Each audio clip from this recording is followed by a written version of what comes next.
U.S. border crossings are at an all-time high. Arguably, this is the most important story to Americans right now. What is happening at the U.S. southern border in 2022? Look at this. We set a new record, 2.2 million illegal border crossings. Those numbers do not include crossings at official checkpoints. That, according to the New York Times, back in 2022. The U.S. set a new record under President Biden with 2.5 million just last year. Again, these are numbers we're getting from the Biden administration, so take this with a grain of salt. We probably think it's way higher than that. U.S. Immigration and Customs Enforcement deported more than 142,000 immigrants in the fiscal year 2023, according to them. 142,000. So you see how these numbers are totally out of whack? Again, those numbers are totally from the Biden administration here. The rest of them, of course, have been given cell phones. They've been given paychecks. They're given money to live in the United States. They, of course, will be voting in the United States as well, which is all part of the plan. So it all works out in the end for Democrats.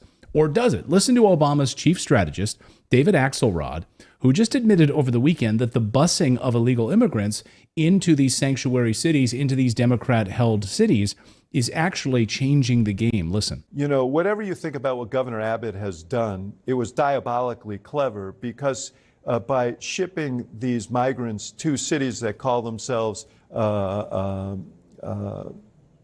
I'm forgetting the phrase, but sanctuary cities.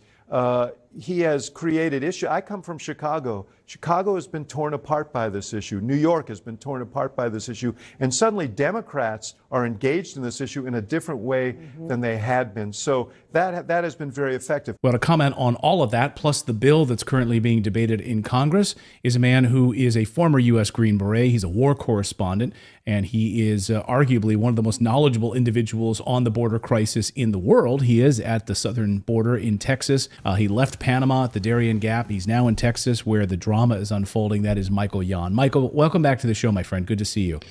Thanks, Clayton. I'm back in Texas now, actually in Dripping Springs.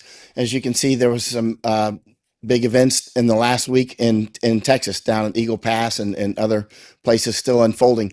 And that Al-Qaeda that's reported in Colorado, I'm not even paying attention to the details because the details I've learned through years of doing this sort of thing are actually somewhat irrelevant on the larger scale.